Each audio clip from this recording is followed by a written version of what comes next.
इस वीडियो में हम करेंगे स्टॉकहोम डिक्लेरेशन। ये डिक्लेरेशन एनवायरनमेंट से रिलेटेड थी।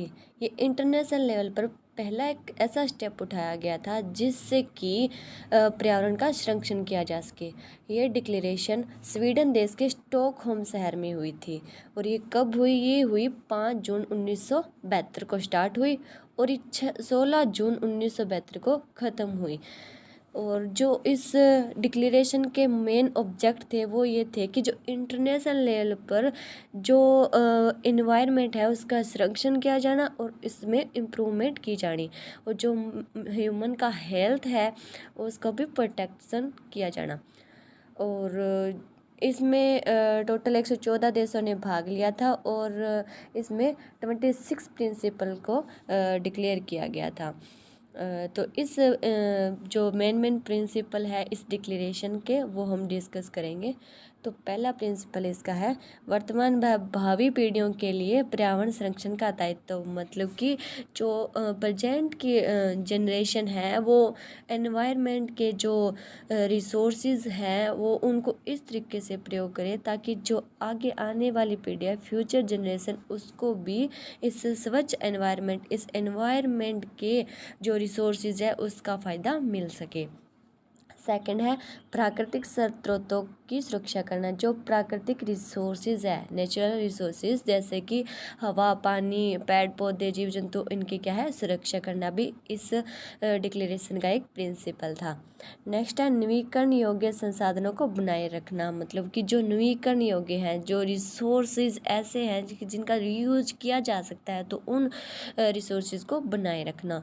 नेक्स्ट प्रिंसिपल इसका है वन्य प्राणी प्रजाति की सुरक्षा करना। जो वन्य प्राणी हैं उनकी भी सुरक्षा करना इस डिक्लेरेशन का प्रिंसिपल था। नेक्स्ट है भावी पीढ़ी के लिए अनवीकरणीय संसाधनों को संरक्षित करना। मतलब जो अनवीकरणीय संसाधन है जिनका हम दोबारा प्रयोग नहीं कर सकते, उनका संरक्षण करना ताकि ये ख़त्म ना हो जाए, इसका फ़ायदा नेक्स्ट जनरेशन भी उठा सके। नेक्स्ट इसका प्रिंसिपल है हानिकारक पदार्थों का विसर्जन पर रोक। जो हानिकारक पदार्थ होते हैं जैसे कि उद्योग, फैक्ट्री, कारखानों से जो भी जो निकलते हैं हानिकारक पदार्थ, उनको जो समुद्र में डालने से रोकना ताकि जो समुद्री जीव है उनको नुकसान ना हो पाए और जो समुद्र का पानी है वो प्रदूषित ना हो पाए। नेक्स्ट प्रिंसिपल है आर्थिक व सामाजिक विकास। आर्थिक व सामाजिक विकास मनुष्य के लिए बेहद ज़रूरी है, लेकिन ये विकास इस तरह से हो ताकि पर्यावरण को भी नुकसान ना पहुँचे। नेक्स्ट है राज्यों को पर्यावरणात्मक नीतियाँ। राज्यों को भी ऐसी पर्यावरणात्मक नीतियाँ अपने स्टेट में बनानी चाहिए जिससे कि पर्यावरण की रक्षा की जा सके।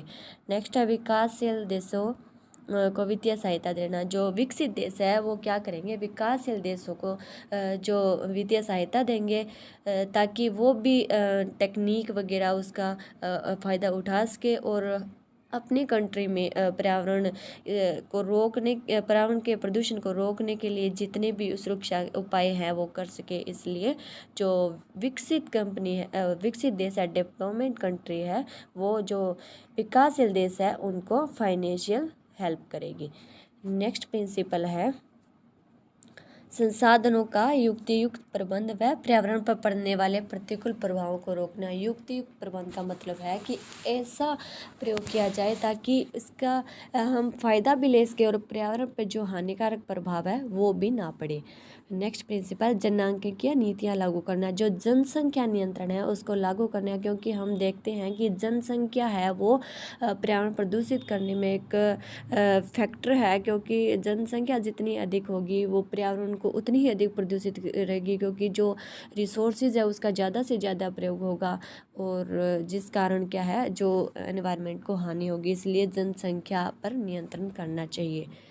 नेक्स्ट प्रिंसिपल है राष्ट्रीय संस्थानों का निर्माण। जो नेशनल लेवल पर है वो इंस्टीट्यूशन को स्थापित किया जाना चाहिए ताकि वो जो एनवायरनमेंट से रिलेटेड है जितने भी कामकाज है उसको देख सके, उस पर नियंत्रण उनका प्रबंध कर सके। नेक्स्ट है पर्यावरण विज्ञान व प्रौद्योगिकी का विकास। विज्ञान और प्रौद्योगिकी का विकास किया जाना चाहिए और ऐसे टेक्निक खोजनी चाहिए जिससे कि पर्यावरण को प्रदूषित होने से रोका जा सके। नेक्स्ट है पर्यावरणीय शिक्षा व जागरूकता लाना, ऐसी शिक्षा प्रदान करना लोगों को और ऐसी जागरूकता लाना उनमें, ताकि वो एनवायरनमेंट को पोल्यूटेड होने से रोक सके और उनमें जागरूकता आए, वो एनवायरनमेंट को क्या है प्रदूषित ना करे। नेक्स्ट है पर्यावरणात्मक उत्तरदायित्व, मतलब स्टेट की यह रिस्पॉन्सिबिलिटी होती है कि वो अपने ही सीमा में रहकर अपने रिसोर्सेज का यूज करे और जो अपनी सीमा से परे जाकर जो भी पर्यावरण को हानि ना पहुंचाए। नेक्स्ट प्रिंसिपल है अंतर्राष्ट्रीय विधि को और अधिक विकसित करना, जो इंटरनेशनल लेवल पर, क्योंकि ये जो एनवायरनमेंट को प्रोटेक्शन है वो एक कंट्री का ही उत्तरदायित्व नहीं है, इंटरनेशनल लेवल पर इसका क्या इसको विकसित करना चाहिए, क्योंकि जो पर्यावरण प्रदूषण है वो ग्लोबल इशू है, इसलिए हर स्टेट को इसमें सहयोग करना चाहिए। नेक्स्ट है पर्यावरण की रक्षा और सुधार संबंधी अंतर्राष्ट्रीय विषयों पर सभी देशों का सहयोग, जो इंटरनेशनल लेवल पर जितने भी प्रयास किए जाते हैं पर्यावरण को रक्षा करने के लिए और उसमें सुधार करने के लिए, तो सभी देशों को इसमें सहयोग करना चाहिए। नेक्स्ट प्रिंसिपल है अंतर्राष्ट्रीय संगठन द्वारा पर्यावरण की रक्षा व सुधार को राज्य द्वारा सुनिश्चित किया जाना, जो इंटरनेशनल लेवल पर जितने संगठन है पर्यावरण की रक्षा व सुधार से रिलेटेड, तो स्टेट भी क्या है उसको मान्यता दे। नेक्स्ट प्रिंसिपल है आर्थिक आणविक हथियारों की समाप्ति पर सहमति देना, जो आणविक हथियार है, जिन हथियारों से जैसे न्यूक्लियर वगैरह है, जिन हथियारों से पर्यावरण को हानि होती है, तो उनकी क्या है समाप्ति पर सहमति देनी चाहिए, उनको समाप्त करने का प्रयास करना चाहिए और अधिक आगे जो भी न्यूक्लियर या फिर जो ऐसे हथियार विकसित नहीं करने चाहिए जिससे कि पर्यावरण को नुकसान पहुँचे। तो ये इस डिक्लेरेशन स्टॉकहोम डिक्लेरेशन के मेन प्रिंसिपल थे।